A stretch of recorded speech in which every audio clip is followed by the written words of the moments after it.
Hello and welcome to another Israeli Frenemies broadcasting from Tel Aviv, Israel. But today, joining me from Teaneck, New Jersey, is Ari Gold, my co-host, who's been away for quite a while, and I miss him. I don't know about you guys. I'm sure you do too. Hi, Ari. Uri, I miss you. I miss Israel tremendously, but we're doing good things here in the States, talking about Israel, talking about the men and women in the IDF, and we have a lot of supporters here. It's really, really nice to see. And I see you have a lot of Yiddishkeit behind you there. Absolutely. Absolutely. All right, so we're going to have a very interesting show today. We're going to have a lot of discussion about what's going on between state and religion in Israel and some other issues. And I suggest let's just dive into the issues right now.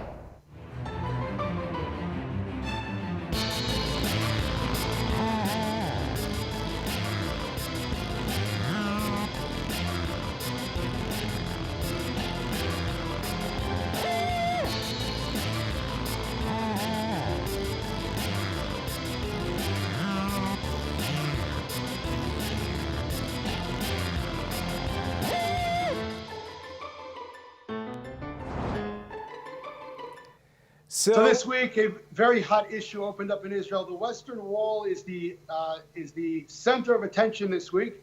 Well, I wanted to explain to the viewers who are watching what's going on. The Western Wall is the foundation wall to the Temple Mount. And several years ago, there's a group of women called Women of the Wall who came to the Western Wall to pray in a way that's breaking tradition, Jewish tradition. And it's gotten into international waters now. Since they try to make some kind of compromise, there's a compromise on the right side of the Western Wall. It's called the Israel section, where everybody's allowed to pray there however they want. But there's more argument, and they want a little bit more. They want an entrance into the Western Wall to turn into that area. And the ultra-Orthodox parties in the Israeli Knesset has put up an opposition to that. And now things have seemed to be completely out of control, have exploded. I've looked into the issues, and I really don't understand so much what the explosion is. We know that the Jewish Agency canceled the meeting, and AIPAC also put a whole central meeting based on the Western Wall. You know, I'm sure we probably disagree on this issue. But, you know, I said to people here who are asking me what I think about this, I said, first of all, we have to separate, and Uri, I think you'll agree with me, we have to separate the politics from personal relationships.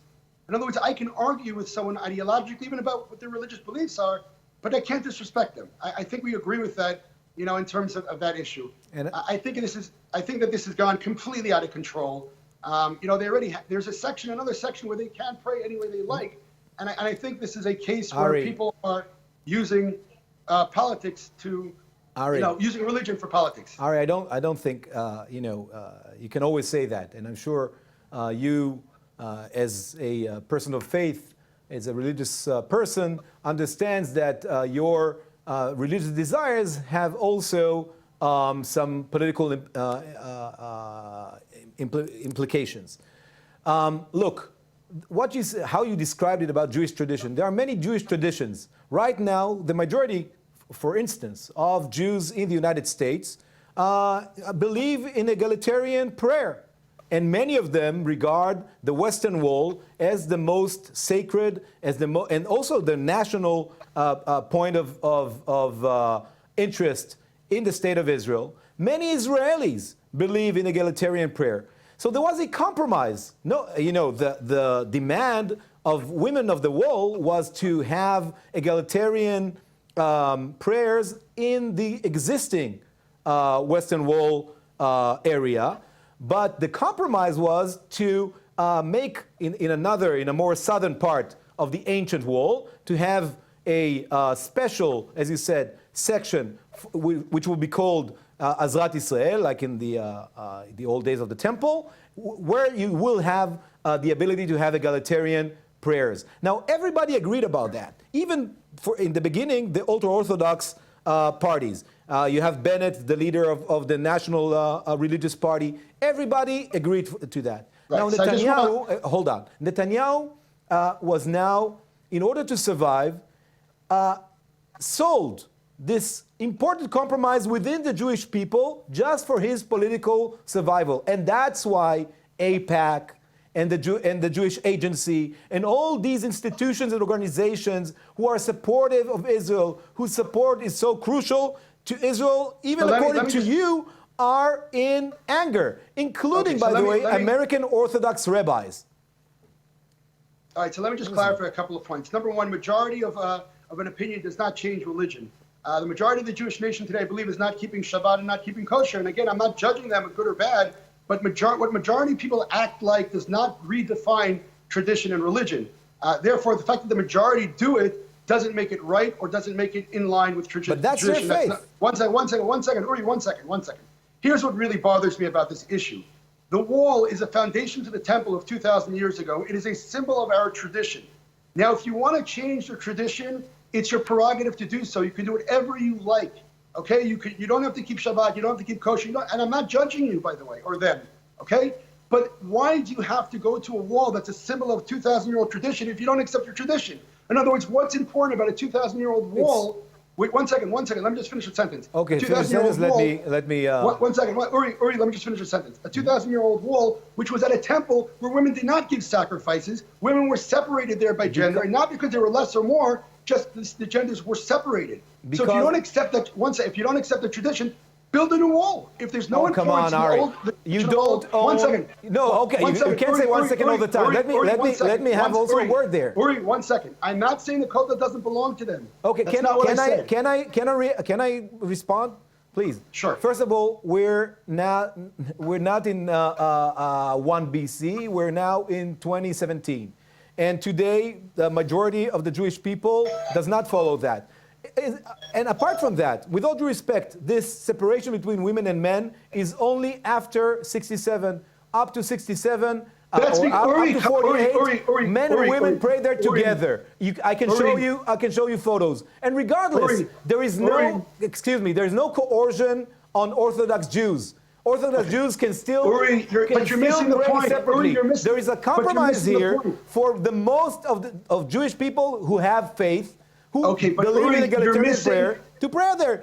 Why can't you respect that? But you're missing the point. Before 67, we didn't have control of the Western Wall.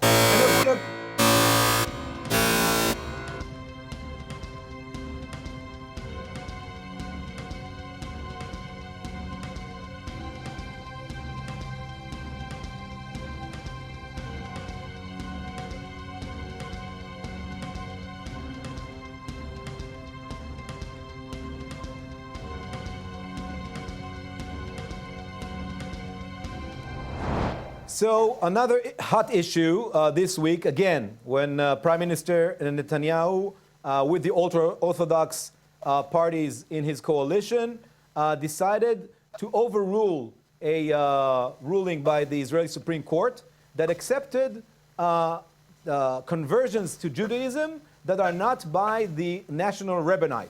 That means that rabbis, let's say the Rabbi of Tel Aviv, the Rabbi of Jerusalem, the rabbi of kibbutz or moshav, whatever, cannot convert anymore to Judaism. That includes Orthodox rabbis, not only Reform or conservative rabbis, Orthodox rabbis, everything through the national rabbinate that is controlled by the ultra-Orthodox streams within the Jewish community in Israel. And again, what we're discussing here, it's a direct continuation of the issue we spoke about before, is this shutting down Israel, alienating Israel from the rest of the Jewish world, which is not from the rest of Not from the rest of the Jewish world. You will have your. Let me finish. I only presented the case. I didn't even say my own opinion. Hold on.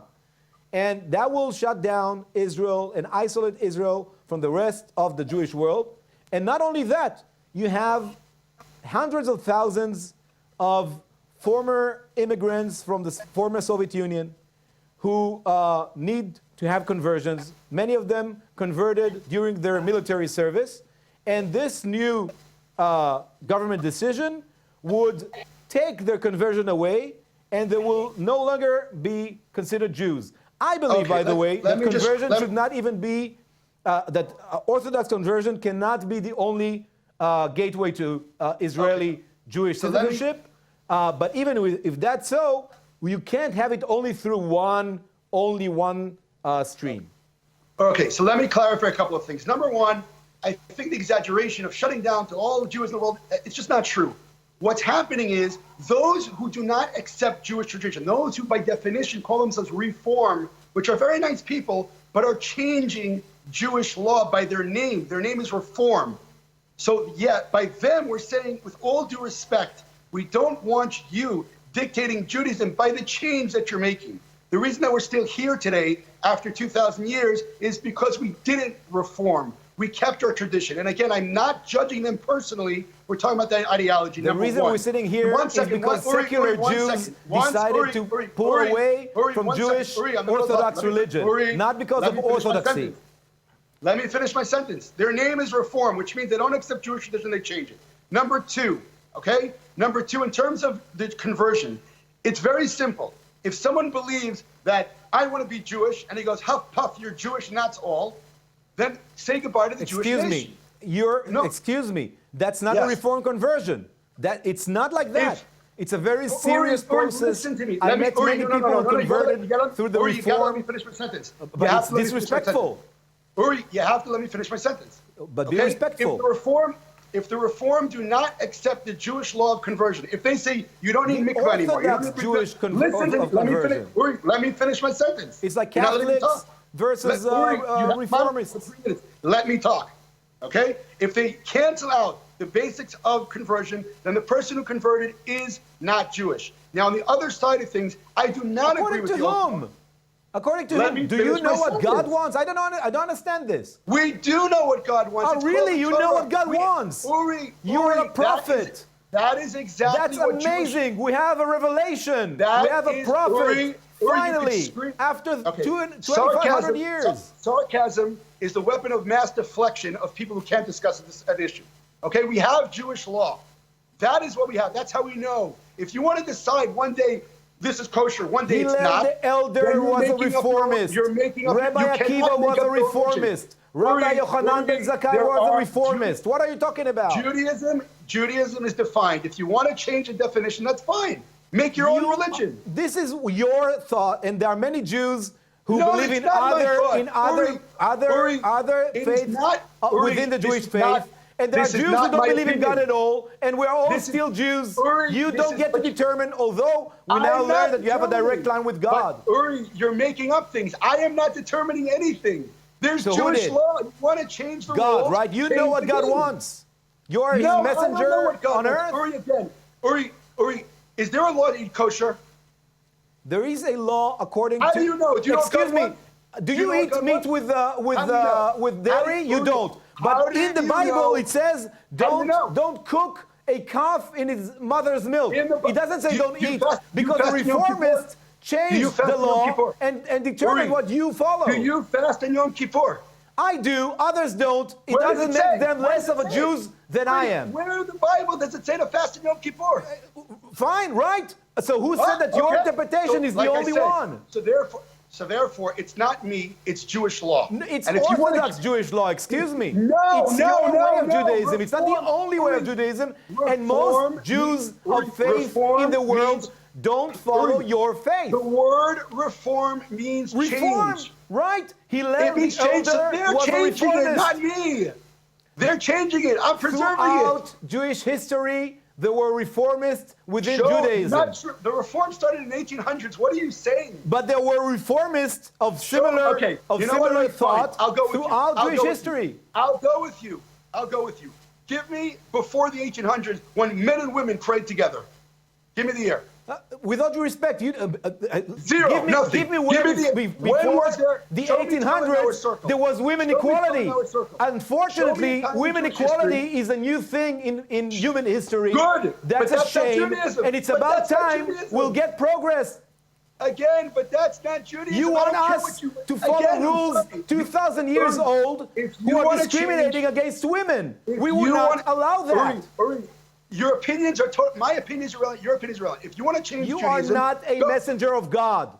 You don't know what God wants, with all due respect. Again, Uri, you're making up things. I asked you a question. It has nothing with me. It's not my opinion. Women were not equal to men throughout mankind history. Only the 19th century, women equality started. Totally.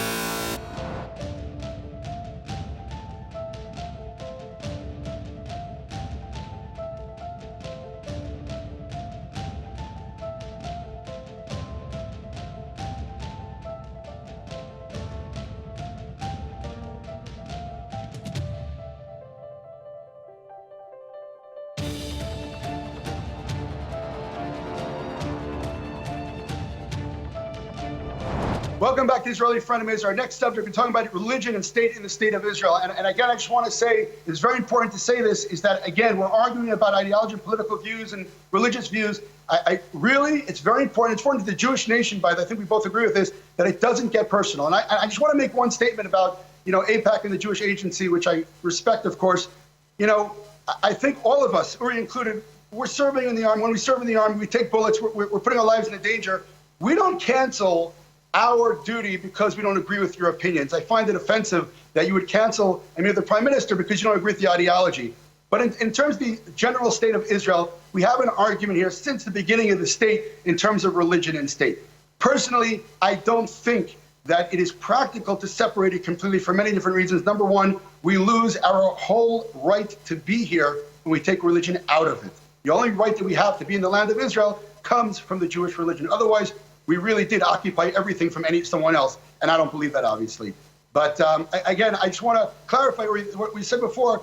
Again, if someone wants to believe something, they can believe whatever they want. I'm going to give you a perfect example that I say to a lot of people. If I want to try out for a soccer team in Israel, all right, and I go on the field, and I pick up the ball, and I run to the goal, and I scream touchdown.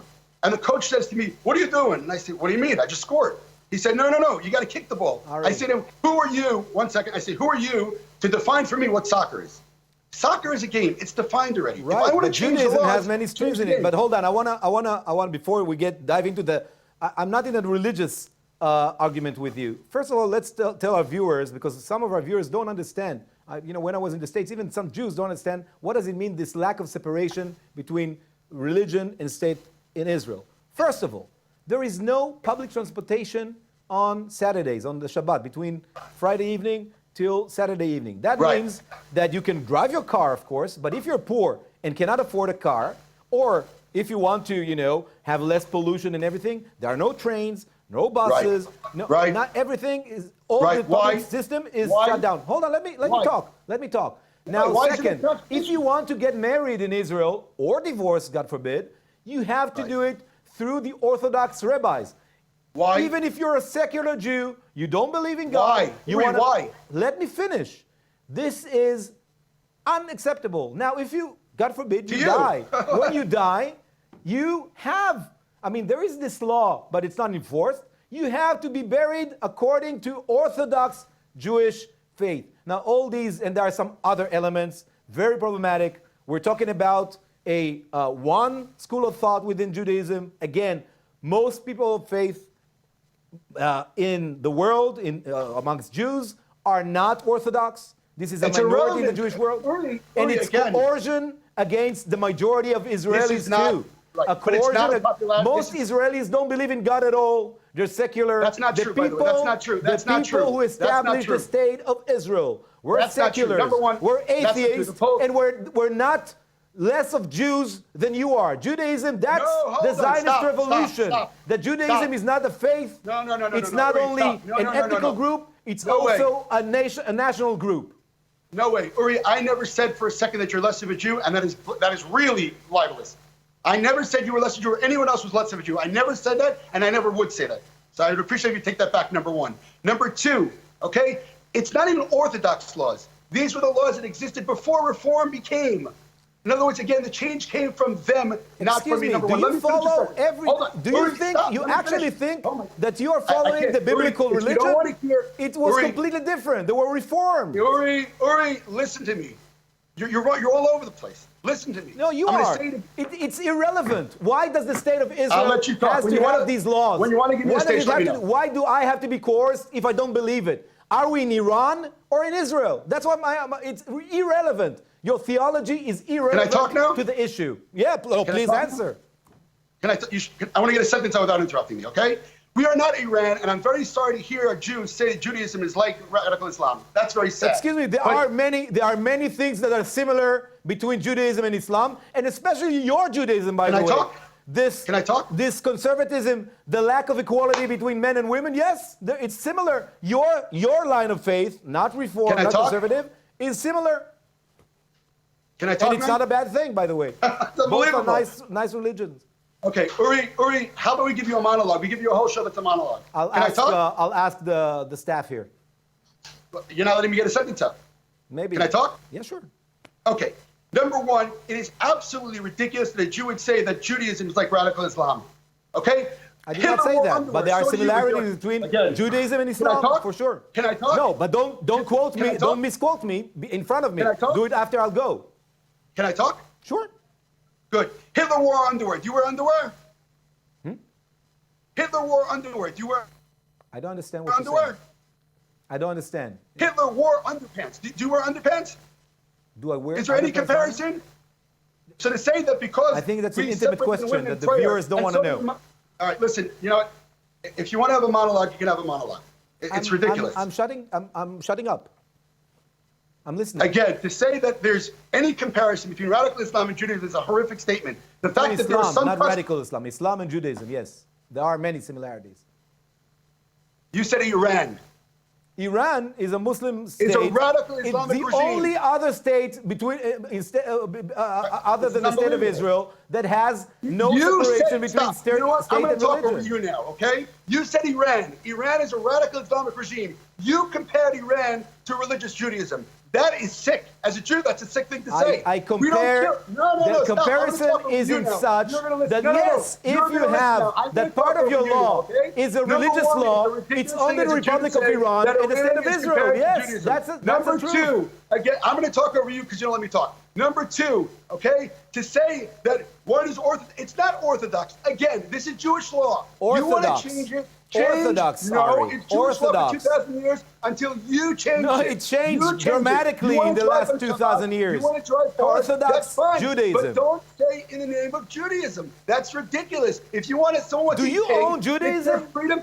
Again, you want to eat pig. You they don't can eat have pig, ownership. Not in the name of Judaism. If you want to come to the Western Wall and pray not according to the tradition of Judaism, then do so. Not in the name of Judaism. It's very simple. Benjamin Netanyahu is less Jewish than you are. With all due respect, what happens with the rabbin in Israel? I'm going to keep talking. What happens with the rabbin in Israel, which I don't agree with them, by the way. I think they have a horrible bedside manner, need to be changed. What happens is the following. If you get married or divorced, not by Jewish law, according to Jewish law, if you get remarried, your kids can be bastard kids. We don't want that in Israel. We don't want to have books that say this person is good. The books exist already, and you know that. The books exist already, and you know that. That's not about that. It's about coercion. It's about power manipulation. Because of Orthodox marriage and divorce, anybody can marry anybody. The Haredi communities have those books already. Come on, we all know that. Get married and divorced, not according to Jewish law. There will have to be books in our nation. They'll say, well, this person was divorced according to Jewish law, and this person wasn't. We don't want that. We don't want that. We want people to get married to each other. Okay? That's why it exists. In terms of So we're getting to the end of another heated show, but to remind the friends part of the show, I want to ask Ari. Ari, so what have you been doing out there in New Jersey? So I run an organization called Standing Together, which gives support to the men and women of the IDF here in Israel. And I've been traveling around the United States and by the way, all communities, Reform, Orthodox, everybody, even also non-Jews. The truth of the matter is, I think we're more heated about these issues than they are. They're just like, we love Israel. You know what I'm saying? They're all positive about it. And it really is amazing to see the amount of people, non-Jews as well, even in universities, who are really, listen, you guys are unbelievable. So, you know, that really feels good. Coming home from this is a really good feeling. Ari, thank you. That's I don't know exactly what you're doing there. Whether I can say it's great, but I know that you are great, and we're looking forward to see all of you guys next week. And Ari will be here in the studio in Tel Aviv. Goodbye.